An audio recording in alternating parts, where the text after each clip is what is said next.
Thank you very much. I'm delighted to be here. I want to thank the organizing committee for having me in and all of you for your patience. So I guess the question to start out with is, why do we need systems thinking? And of course, everybody understands the world is getting more complex and things are changing faster and faster and so on and so forth. But that's only part of the story. When I go out and talk to the senior leaders in organizations, they tell me that it's not just that things are changing faster and everything is getting harder, but they say, look, this is all happening despite the fact that we have never had more tools and more methods and more frameworks and more analytics and more, dare I say it, consultants to help us address these pressing challenges, but things are still getting harder. And the most thoughtful of these senior leaders, they tell me it's not just that this is happening despite all of that, we think it's because of it. So let me give you an example. I go into the office of one of those senior leaders. I brought a photo of him, and here he is. And the poor guy is just squeezed by pressures on all sides. I mean, he's really under a huge amount of stress, and he's getting claustrophobic, and he can't breathe. So you've got to do something in that situation. Boom. And now things are much better, right? I mean, he can see out to the side, his heart rate is going down, his breathing is getting more regular. But as you might suspect, there could be some unanticipated side effects. Yeah. That is the essence of why we need systems thinking. And it's not just that this happens once, it's that it happens over and over again. And one of the reasons, of course, is that there's a time delay there. And in many organizations, if you don't understand the complexity in which you're embedded, including the time delays and the feedbacks, then what's going to happen is, well, let me ask you, what happens to this guy? Let's see if I can go back. Yeah, in most organizations right about now, what happens to him? It's a real question. I will cold call. I'm from a business school. I can cold call you. So what happens? He gets promoted, absolutely, and then you get to sit in the chair. That's a very dangerous situation. So what's going on here is what we call policy resistance. So what is policy resistance? It's not that what you wanted to do couldn't get done because it was blocked by the Congress or whatever. It's what happens very often when you do implement the solution that you sincerely believe is most appropriate to address the problem that you're facing. And it often fails. Or, more insidiously, it works in the short run and it works locally. But then the problem comes back a little later and maybe over there, and often worse. So let me give you some examples. Forest fire suppression, if you fight forest fires, you keep them from happening, and you put them out quickly, the fires then, in a few decades, become worse. This is very well documented. And why? It's simple. The success of your policy leads to a buildup of fuel in the forest, and then when a fire does get started, it burns hotter, it burns faster, it jumps over your fire breaks, it's more dangerous, more lives lost, more property damage. You build roads because you have too much traffic congestion in your city, what happens? You get more traffic. Washington is a terrific example of that. How many of you have ever been through a process improvement program or an organizational change program that failed? Real question, hands please. Okay, look around the room, everybody. It's almost everybody there. How about healthcare? I mean, we spend the most in the United States of any country in the world, and we don't have anywhere near the best healthcare. We've been trying for over 50 years to reform the system, and none of these trends have changed. How about antibiotic and pesticide resistance? We are now facing a situation where between MRSA and antibiotic-resistant TB and STDs and so forth, there's essentially no antibiotic in the world that doesn't have at least one resistant pathogen strain. And it's the same story for pesticides, which then accumulate up the food chain and poison us in various ways. And my last example is economic growth and happiness. Economic growth is supposed to make us happier. Does it? Well, let me show you some data. So this is real GDP per capita in the United States since about 1970, and it has more than doubled. We are twice as well off in material production and consumption per person. Economic theory says we should be much happier as a result, but here's the data. This is from the General Social Survey, and it shows the fraction of people, the percentage of people in the United States who say they are very happy or extremely happy, and it has been trending down. Now, of course, it took a huge drop during the Great Recession and rebounded a little, but the long-term downward trend is still there. The richer we get, the more miserable we seem to be. And this is not just a phenomenon in the United States, it's the same in the EU, it's the same all over the world, and here's China. The GDP per capita in China quadrupled, a factor of 4 increase between 1990 and 2007. And the vast majority of people in China are less happy today than they were in 1990. And that upper third of the income distribution, that slight increase is not statistically meaningful. So what's going on? Well, it's not just that having more stuff doesn't make you happier. And there's a variety of reasons for that you can ask me about during the Q&A, but you get habituated to whatever you have. You move to a nicer neighborhood. All your neighbors have nicer houses and nicer cars too, so you don't feel relatively better off. You're working harder for all that money, so you have less time for yourself, for spirituality, for exercise, for eating healthily, all the kinds of issues that you talk about here in this conference. And then another unintended consequence is the increase in that material output, the economic growth that's driving the decline in happiness is also destroying the ecosystems upon which all life, including human life, depends. So here you see the global ecological footprint of humanity. And what that means is how many planet Earths would it take to support human activity, all human activity? This is all from my friend Mathis Fakernagel, who developed this framework published in the Proceedings of the National Academy some years ago and continuously updated. And what you see here is that around 1970, we exceeded the global carrying capacity of our planet. And today, we use 1.5 Earths worth of resources and ecosystem services to support human society. Now, how is that even possible? Well, it's because we are destroying the natural capital. We're drawing down the natural capital, the resources, the fish stocks, the forests, the fresh water, and we're polluting the environment. We're building up a huge debt to nature. So, of course, any of you can live well above your income temporarily until you've sold off everything you own and nobody will lend you any more money. And then your lifestyle comes crashing down, and that is where we're headed here. The only difference is nature doesn't do bailouts. So, we're driving economic growth as fast as possible in the belief that it's going to make us better off. It doesn't. It makes us more unhappy. And part of the unintended consequence that leads to that result is pursuing that economic growth is destroying the basis upon which our lives depend. So, all of that is happening now. And what is the solution? Well, what everybody says is technology will come to the rescue. And as a faculty member at MIT, I love technology, right? I have a house that is now better than zero net energy. We make 50% more energy than we use after a deep energy retrofit. I love all this stuff. I teach all this stuff. But the fact of the matter is no technical solution for this problem is possible. Why? Because the more headroom we create with innovation, the more growth there will be. The planet is telling us we can't keep growing because we've overshot the carrying capacity. If we relax one of those constraints, find a way to get more fresh water, find a way to restore the forests, find a way to use aquaculture instead of wild capture fish because we've wiped out so many fish stocks, that only allows us to grow our economy and grow our consumption and grow our degradation of the environment until we hit some other limit. And because we live on a finite planet, that game cannot go on forever. So although we're going to need all the technological innovation we can possibly muster to solve the problem of building a sustainable society on this finite planet, technology alone is not sufficient. There's no purely technical solution for these issues. So what is required? What is required is that we ask this question: how much do we need? How much is enough?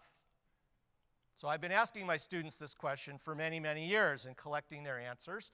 And I found early on that they're very clever. MIT students are very, very smart. They're very clever at coming up with all kinds of loopholes. So here's the current question. You don't have to read it in detail, but basically it goes like this. Imagine I could give you an annuity for the rest of your life. Every year you would be guaranteed, with no uncertainty, to have a certain amount of money that you decide. And it's after all taxes, it's adjusted for inflation, it's for your entire life, so you don't have to worry about saving for retirement. And everybody else in the world gets the same deal, so you don't have to accumulate resources to give to the less well-off or as a bequest to your heirs. Okay? Just what you need to consume. How much money do you need every year for it to be enough? And they can answer two ways. Choice A, this much is enough. Or at least this much, but more is always better. So what do you think the results are? Well, here's some results. This is from a couple years ago, but it doesn't change much year over year.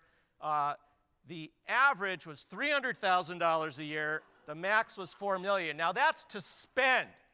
In the real world, in order to have $300,000 a year to spend, where you have taxes, you have inflation, you need to save for retirement and so forth, you would need about $1 million a year in income, maybe more. How about, is that enough? Well, 64% said at least this much, but more is always better. Now, it's worse than that. Let me show you a couple other things. Now you've got to choose, and this is a real question I'm going to ask you. You have to choose between the following two worlds. In World 1, you earned $150,000 last year, and this year, $200,000. In World 2, it's reversed. Last year, you earned $200K. This year, you earned $150,000. And again, I've learned to put the fine print in there. Prices are the same in both worlds, and the environmental impact is the same in both worlds. So, how many like World 1? You have to vote. No abstentions are allowed. How many like World 1?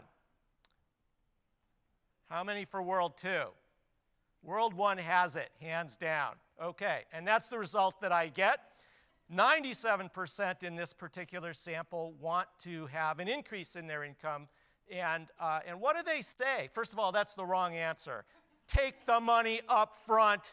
You could invest it, have more than the total of $350,000 at the end of the 2 years, and then you can do whatever you want with the extra, right? So it's objectively the wrong answer.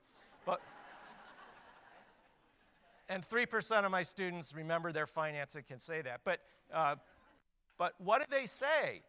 So a lot of them say things like this. The increase in my salary represents the increase of my value and contribution to the world.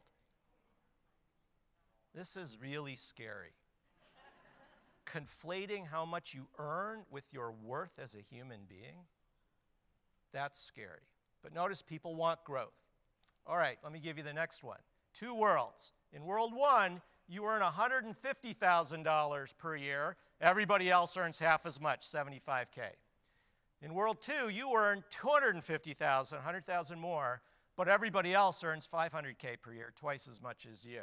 And again, fine print is the same. Now, how many for World 1? Raise your hand. Raise your hand for one of them. You have to vote. How many for World 2? Okay, you're different than my students, because I think you figured out there's a trick question, right? So here's what they typically say. 70% of them, so by more than 2 to 1, they are willing to give up $100,000 of income per year as long as they can be richer than everybody else. And what do they say about this? They say it's better to be better off than the rest, and I want to have more compared to my peers. It is a mathematical theorem that everybody cannot be richer than everybody else. Now, what is really going on here? Well, there's some serious problems here, and it's really difficult to solve this. And the drive for more, the drive for more than last year, more than my neighbors, more than the peers that I think are in my reference group. This is something that is constantly, as you all know, reinforced by corporate marketing. And let me give you an example. There used to be a magazine here in the country called Lucky Magazine. Who's heard of it? Quite a few. So it was basically a magazine of ads that was aimed at women. And this is not a gendered issue. There's plenty of ads aimed at men, too, that I could show you here. So they had an ad campaign, and it started out like this. It said, my kids call the nanny mom. Now, that is a serious problem. Now, I am not opposed to daycare or nannies. My wife and I had our kids in cooperative daycare. But I think if you're so busy and you're so disconnected from your own children that they don't think of you as their mother, but the nanny as their mother, that's a serious problem. So the ad goes on to say, you need to fill the void. And I'm thinking, great, but what's their solution? Go out and buy a $1,000 pair of shoes. And I'm not making this up. So, you know, up until this point, I've been talking about environmental degradation and the toxics in our food and air and water and the pollution we're generating. This is spiritual pollution, and it's more damaging because it creates the drive for more stuff that's not making us happy, and then we can never win. You can never have enough of what won't make you happy. So what's the answer for this? Well, I have no idea. That's why I came here, to learn from you. So what I want to do in the time remaining, though, is share with you one approach that we're taking on a small subset of the issues that I've just touched on, and that's climate change. So that's a pretty small issue. In fact, it's not a problem. It's a symptom of the underlying problem, but it's really tough. We have incredibly difficult technical concepts if you want to understand it. You have to understand things like parts per million and parts per million and watts per square meter of radiative forcing. And if you're from the United States, you have to understand strange concepts like degrees Celsius. The data are often presented in graphs like this and charts, and it's overwhelmingly confusing, which creates an opportunity for the professional deniers and the vested interests who use the same tobacco playbook that you know is happening all over on soda and many other areas, and they've been very effective. So what's our approach been? Well, first of all, the normal result is when people are presented with any kind of scientific information about climate change, they experience these emotions very powerfully. They feel helpless. They go into denial. They're angry or fearful, and so they often just run away screaming and don't want to even engage. So what's our approach? We know that research shows that showing people research doesn't work. So, right?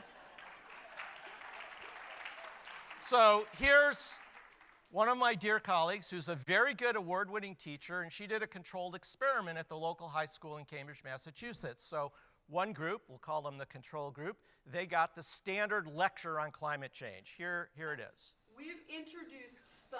So you don't have to hear it. Is there any learning going on in this room? The answer is clearly no, because lecture is boring. So our approach is we created an interactive role-play simulation of the global climate negotiations. And in that negotiation, and we did this, my group at MIT and Climate Interactive, which is a 501c3 nonprofit that's dedicated to these issues. And what we did is we bring people into a room, we divide them up into different delegations representing the different countries of the world, the US, the EU, China, India, et cetera, and they negotiate face-to-face after getting a little bit of briefing, just one page front and back with a little bit of data. They get together and they start negotiating, and here you can see some of the different negotiations that have taken place around the world.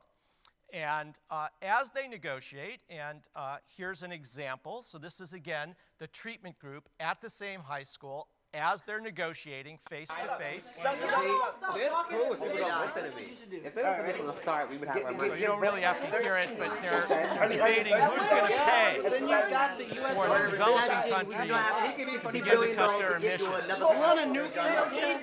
If we give you that much money, half the people in our life will die. There's actually quite a lot of sophisticated negotiation going on. I want $50 billion. Well, what are we going to get in return for that? And everybody is fully engaged. Now, after they do that, then they enter their proposals. Each one stands up, they give a little plenary speech in 2 minutes. Here's our proposal. This is exactly what happens at the real climate conferences like Marrakesh and Paris. We were at all of them with our model. And this model, by the way, is a science-based, rigorous simulation model, which I'm not going to spend any time on. It's free, it's fully available, fully documented, open box, transparent. You can look at every equation. And this model has, in fact, been used by the UN, by the US, at least until the election, by France, by China, by a number of other countries. And the real policymakers have used this as one of their analytical tools. Here we've got a front end on it that's quite easy for people to use. And what it says is business as usual carries us to 4.5 degrees C, or about almost 9 degrees Fahrenheit of warming by 2100, and a climate catastrophe. And I say that in a sober way, fully understanding the meaning of that word. And so they have to enter their proposals, and then we see what happens. They get immediate, real-time feedback on the likely consequences of their proposals. So this would be a typical first-round result. There's a little bit of action from each of the groups here, and it lowers the expected warming by about 1 degree C, which is not enough. And in fact, it comes out like this, very close to the outcome of the actual Paris Agreement. And we were there with our model, and it's the best agreement we've ever gotten. Politics is the art of the possible, and I think the negotiators in Paris got just about everything that was possible, given the political environment, and maybe even just a little bit more. But it doesn't save us. So then what do? Then we show them what's likely to happen. So here's Shanghai today, low-lying coastal city. Given what I just showed you, this much warning, it's very likely that by the year 2100, there will be significant sea level rise, perhaps as much as 2 meters. And now you see all those little blue spots, that's now underwater. And of course, Shanghai is vulnerable to typhoons. So if there's a typhoon on the scale of, say, Typhoon Haiyan, which had a 4-meter, almost 14-foot storm surge, then this is what happens. And you could go around the world and show similar results. And then to make it just a little more emotional, we show them viscerally by dragging a tarp over their heads. And you'll notice the people sitting on the floor, they represent the poorest countries of the world. We make them sit on the floor. And it's a very simple intervention, but it creates a real emotional grievance, similar to what you experience in the real negotiations. And then they have to go back and negotiate again. And this would be a typical result after the second or third round of negotiation. And what's happened is they have finally realized that it's not zero-sum. It's not if you win, I lose. It's we're all in this together, and we need to come up with a solution that works for everyone. They switch from the distributive bargaining frame to the integrative bargaining frame. And we don't tell them to do that. We don't tell them anything. It's entirely them. So what happens? Well, here's a session that I ran at COP21, the Paris Climate Conference. It was open enrollment. People just came in. The room was packed. And you see the young man in the bottom there. He's a high school student from China. Just happened to show up. And I had him play the role of Barack Obama that day. And here he is negotiating with his fellow delegates. India's plan, and India started asking a lot of money. We can see that if we see the globally ambitious plan, we can contribute 50 billion to global famine at the financial. So what is happening here is that people are learning for themselves. We don't tell them anything. If they ask us questions about the science, we give them the best available peer-reviewed science. And as a scientist, I am not willing to step 1 nanometer over that line. It's nonpartisan. It's not advocacy. They advocate for themselves.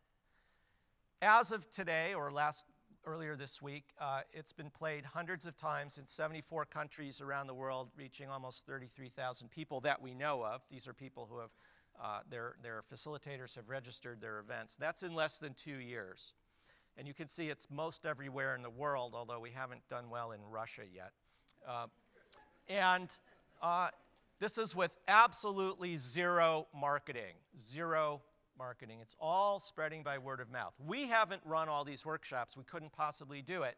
All the materials you need to learn how to do this and to facilitate your own workshop, the simulation, the briefing documents, the PowerPoint slides, videos to watch how we've done it so you can learn. They're all freely available on our website, climateinteractive.org, and I would encourage you to get out there and check it out and try it and see what happens when you let people learn for themselves.